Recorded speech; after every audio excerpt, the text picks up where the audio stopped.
Hello दोस्तों, स्वागत है आपके अपने YouTube चैनल मैथमर्थ पर। दोस्तों मैं हूं आपका दोस्त अमोद। दोस्तों आगे बढ़ने से पहले आज से नवरात्रि आरंभ है, तो आप सभी देशवासियों को नवरात्रि की ढेर सारी शुभकामनाएं। हैप्पी नवरात्रि। दोस्तों आज की इस वीडियो में हम लोग गणित के ऐसे 4 प्रश्न ऐसे पढ़ेंगे जो आपके हर एग्जाम के लिए काफी महत्वपूर्ण है। उससे भी बड़ी बात यह है दोस्तों कि उन सभी 4 प्रश्नों को हम अब तक के सबसे लेटेस्ट कॉन्सेप्ट और ट्रिक के माध्यम से हम आपको बताएंगे, जहां आप केवल ऑप्शन को देखकर आप सही आंसर, करेक्ट आंसर को आप पकड़ सकते हैं। तो आइए दोस्तों करते हैं इस वीडियो को हम लोग स्टार्ट। दोस्तों पहला प्रश्न है, श्याम की आयु 10 वर्ष है और उनके दादा की आयु 62 वर्ष है। आयु यानी एज, उम्र 62 वर्ष है, तो कितने वर्ष के बाद उनके दादा की आयु श्याम की आयु से 5 गुनी होगा। दोस्तों इस प्रकार के प्रश्न, ऐसे प्रश्न को आप हर कॉम्पिटिटिव एग्जाम में आप देखते होंगे। दोस्तों इस वीडियो में हम आपको, अगर आप गणित में अगर काफी कमजोर हैं, यानी आप जीरो हैं गणित में, केवल आपको जोड़ घटाव गुना भाग आता होगा दोस्तों, तो ऐसे प्रश्नों को आप देखते ही देखते केवल ऑप्शन को देखकर आप सही आंसर को पकड़ लेंगे और सेकेंडों में आप दोस्तों ऐसे प्रश्नों को सॉल्व कर लेंगे। दोस्तों इस प्रश्न को सॉल्व करने के लिए हमें करना क्या है और वह कॉन्सेप्ट क्या है, हम आपको सबसे पहले वही बताएंगे। ध्यान से, प्यार से, आराम से इस वीडियो को आप देखिए और सुनिए और समझिए, हमेशा के लिए आपके दिमाग में सेट हो जाएगा। श्याम की आयु 10 वर्ष है दोस्तों, तो श्याम यानी एस का मतलब श्याम हो गया, इसका एज कितना है 10 वर्ष है। और श्याम के दादाजी यानी श्याम के जो ग्रैंड फादर हैं दोस्तों, इनका एज है 62 वर्ष। क्लियर? यानी श्याम का जो एज है दोस्तों वह 10 वर्ष है और उनके ग्रैंडफादर यानी श्याम के जो दादाजी के ग्रैंडफादर, उनका एज कितना है 62 वर्ष है। तो प्रश्न बोल रहा है दोस्तों कि कितने वर्ष के बाद ग्रैंडफादर का जो उम्र है यानी दादा यानी श्याम के जो दादाजी का जो उम्र है होगा, कितने वर्ष के बाद श्याम के दादाजी यानी श्याम के ग्रैंडफादर का जो उम्र होगा, कितने वर्ष के बाद श्याम के उम्र का 5 गुना हो जाएगा। क्लियर? पहले कंसेप्ट को तो समझिए, पहले प्रश्न कह क्या रहा है उसे भी समझ लीजिए। यानी कितने वर्ष के बाद श्याम के दादाजी का जो उम्र होगा वह श्याम के उम्र का 5 गुना हो जाएगा। तो दोस्तों यहां हम आपको क्या बताएं कि केवल ऑप्शन को देखकर आपको आंसर पकड़ना है। तो पहला ऑप्शन है 4 वर्ष, कि 4 वर्ष के बाद 5 गुना हो जाएगा। चेक करते हैं कि होगा कि नहीं। तो दोस्तों अगर श्याम की उम्र में, अभी श्याम का उम्र 10 वर्ष है, तो 4 वर्ष के बाद श्याम का उम्र क्या हो जाएगा 14 वर्ष हो जाएगा। सिंपल बात है, 14 वर्ष हो जाएगा। और श्याम के दादाजी का उम्र क्या हो जाएगा, ये भी 4 साल बढ़ जाएंगे, यानी हो जाएगा 66 यानी 66 वर्ष हो जाएंगे। अगर श्याम 4 वर्ष बढ़ेंगे, 10 में 4 वर्ष बढ़ाएंगे तो 14 हो जाएगा।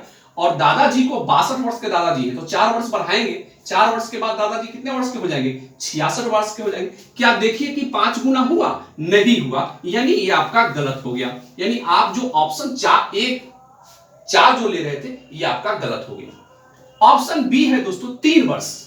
क्या 3 वर्ष के बाद श्याम के दादाजी का जो उम्र है, क्या श्याम के उम्र का 5 गुना हो जाएगा? चेक करिए 3। तो दोस्तों श्याम का उम्र भी 10 वर्ष है, तो 3 साल के बाद श्याम कितने साल के हो जाएंगे 13 साल के हो जाएंगे।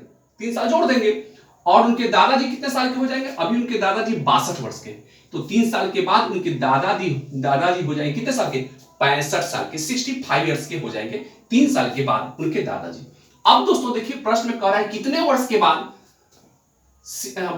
उनके दादा की आयु श्याम की आयु से 5 गुनी होगा। तो दोस्तों देखिए क्या यहां 5 गुना हो गया?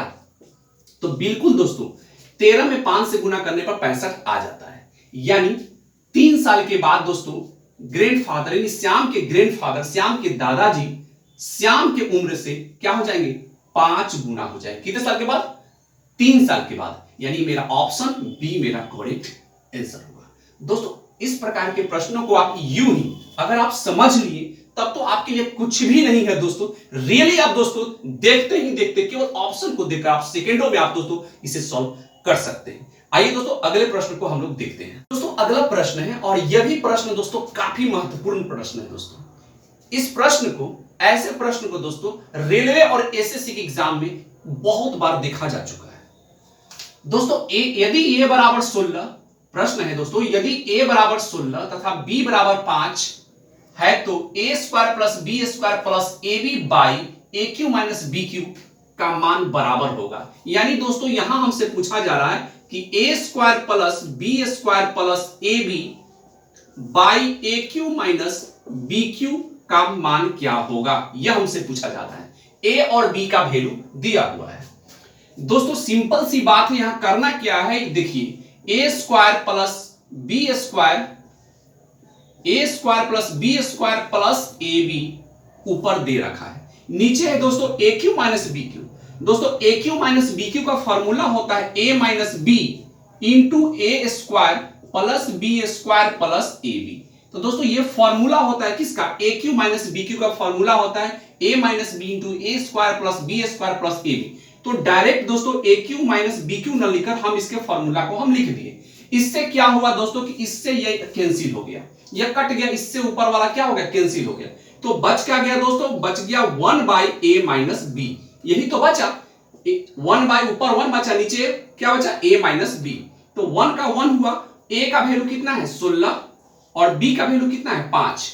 अब दोस्तों 1 बाई 16 में से 5 जाएगा 11 हो जाएगा, और यही आपका 1 बाई 11 आपका करेक्ट आंसर होगा। देख लेंगे कि 1 बाई 11 कहां है, ऑप्शन बी में। तो दोस्तों इस प्रकार के प्रश्नों को, ऐसे प्रश्न यदि आपके एग्जाम में पूछा जाए तो इसी प्रकार दोस्तों आप सेकंडों में आप प्रश्नों को आप सॉल्व कर सकते हैं। आते हैं दोस्तों अगले प्रश्न पे। दोस्तों अगला प्रश्न है, और यह प्रश्न दोस्तों हर एग्जाम में, चाहे वो बैंक हो, एसएससी हो, रेलवे हो, या सीआरपीएफ, सीआईएसएफ, बीएसएफ या एसएससी जीडी, हर एग्जाम में दोस्तों ऐसे प्रश्न को देखे जा चुके हैं।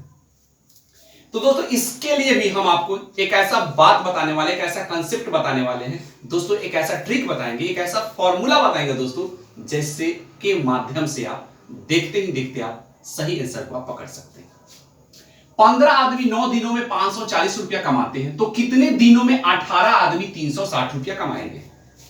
दोस्तों 15 आदमी, आप लिख दीजिए 15 आदमी कितने दिनों में, 9 दिनों में कितना पैसा कमाता है 540। जो पैसा होगा दोस्तों नीचे लिखना है, जो रुपया होगा उसको नीचे लिखना है, 15 आदमी है उसको ऊपर लिखना है, टाइम दिया हुआ है कितना दिन में, 9 दिन में मल्टीप्लाई कर दिए, हो गया। फिर दोस्तों सेम टू सेम वर्क उधर भी करेंगे। क्या कहता है, तो कितने दिनों में 18 आदमी, तो भाई 18 आदमी 360 रुपया कमाएंगे, कितने दिनों में 18 आदमी। तो दिन तो नहीं दिया हुआ है, डे, यानी डे को छोड़ दिया हुआ है, कितना कमाएगा 360 रुपया कमाएगा। दोस्तों एक सोना से एक सोना काट दीजिए, और यह हो जाएगा 18 दूना 36 हो जाएगा, और यह हो जाएगा 9 छक 54 हो गया, ठीक है। यह 3 दूना 6 कट गया दोस्तों, और यह हो जाएगा 5 यानी 5 बार में कट गया। यानी दोस्तों डी का जो वैल्यू निकल कर आया दोस्तों, यानी डी का जो वैल्यू निकल कर आया वह कितना आया 5, यानी 5 दिन में दोस्तों 18 आदमी 360 रुपया कमाएगा। तो देख लेंगे 5 दिन कहां है, ऑप्शन बी में है, और यही मेरा दोस्तों करेक्ट आंसर होगा। आते हैं दोस्तों अगले प्रश्न पे। दोस्तों अगला प्रश्न, एक आयताकार मैदान 90 मीटर गुने 70 मीटर का है, ठीक है, यानी लंबाई 90 मीटर है और चौड़ाई 70 मीटर है, ठीक है, का है। एक आदमी इसकी 5 बार परिक्रमा करता है, तो उसके द्वारा चली गई दूरी कितनी होगी। दोस्तों बहुत ही प्यार से इसे समझिएगा। दोस्तों यह आपका एक आयताकार फील्ड है, मैदान है, ठीक है, जिसकी लंबाई है दोस्तों 90 मीटर। ये 90 मीटर इसका लंबा है और चौड़ाई इसका है 70 मीटर। एक आदमी है दोस्तों जो क्या करता है कि इसकी परिक्रमा कितने बार करता है, 5 बार परिक्रमा करता है। तो एक बार परिक्रमा का मतलब क्या हुआ, पहले ए समझिए आप। तो दोस्तों मान लीजिए कि ए है, ये बी है, ये सी है, ये डी है। तो परिक्रमा करने का मतलब क्या हुआ कि अगर वह ए से चले आदमी, तो ए से चले तो बी, फिर बी से सी, सी से डी, डी से फिर ए के पास आ गया, तो एक बार का परिक्रमा, 1 राउंड हुआ, यानी एक बार परिक्रमा। इसी प्रकार दोस्तों वो फिर जाएगा, उसके बाद फिर जाएगा, उसके बाद फिर जाएगा, उसके बाद फिर जाएगा, यानी वो 5 बार परिक्रमा करता है। तो उनके द्वारा, उसके द्वारा चली गई दूरी कितनी होगी। तो एक बार का मतलब क्या होता है, एक परिक्रमा करने का मतलब क्या होता है। तो एक परिक्रमा, आयताकार जो फील्ड है दोस्तों, इसकी एक परिक्रमा करने का मतलब क्या हुआ कि पेरीमीटर, यानी दोस्तों इस फिगर का, इस आयताकार फील्ड का, मैदान का पेरीमीटर होगा एक परिक्रमा, यानी एक परिक्रमा एक परिक्रमा का मतलब दोस्तों हुआ इसका पेरीमीटर। तो पेरीमीटर होता है आयतकार का, आयत का, रेक्टेंगल का कि 2 इंटू लेंथ प्लस ब्रेथ होता है, यानी 2 गुने लंबाई जोड़ चौड़ाई होता है। ठीक है, तो 2 यहां है, लंबाई कितना है 90, चौड़ाई कितना है 70। अब हम क्या करेंगे 2 और ब्रैकेट के अंदर क्या है 90 जोड़ 70, इसको जोड़ दीजिए तो 9 7 क्या हो जाएगा 16, ये हो जाएगा कितना, हाँ ये हो जाएगा आपका 160 हो जाएगा, बिल्कुल 160 हो गया। अब दोस्तों इसको मल्टीप्लाई करेंगे तो 16 दूना 32 यानी 320 मीटर हुआ, यानी एक बार परिक्रमा करेगा दोस्तों तो वह 320 मीटर की दूरी वो तय करेगा। यह हुआ एक बार परिक्रमा का मतलब। ठीक है, तो बोल रहा है कि 5 बार परिक्रमा करने में कितनी दूरी तय करेगा, तो दोस्तों इसी को 5 से गुना कर दीजिए तो ये 5 बार परिक्रमा करने में टोटल डिस्टेंस होगा, यानी 0 में 5 से गुना करेंगे ये 0, 5 में 2 से गुना करेंगे 10 और 5 में 3 से गुना करेंगे 15 और 16 हो जाएगा, हासिल है 16, यानी 1600 मीटर, यानी 5 बार परिक्रमा करने में दोस्तों टोटल 1600 मीटर की दूरी वो तय करेगा। दोस्तों मैं उम्मीद करता हूं कि आज का ये वीडियो आपको काफी अच्छा लगा होगा। तो दोस्तों अगर काफी अच्छा लगा है और अभी तक आप हमारे इस YouTube चैनल को सब्सक्राइब नहीं किए हैं मेरे भाई, तो नीचे दिए गए सब्सक्राइब के ऑप्शन को क्लिक कीजिए और सबसे पहले चैनल को सब्सक्राइब कर लीजिए और साथ में बेल आइकन को जरूर दबाइएगा दोस्तों, ताकि लेटेस्ट इस प्रकार की मैं जो भी वीडियो हमेशा लाता रहता हूं दोस्तों, कॉम्पिटिटिव वीडियो, चाहे वो बैंक का हो, एसएससी का हो, रेलवे का हो, मैथ या रीजनिंग का, दोस्तों हर प्रकार की वीडियो लेटेस्ट शॉर्टकट ट्रिक हम आपके लिए हमेशा लाते रहते हैं। तो इसके लिए दोस्तों बेल आइकन को जरूर दबाइएगा ताकि हर वीडियो का आपका नोटिफिकेशन आपको हमेशा मिलता रहेगा। मिलते हैं अगले वीडियो में, तब तक अपना ध्यान रखिए। जय हिंद दोस्तों, थैंक यू सो मच।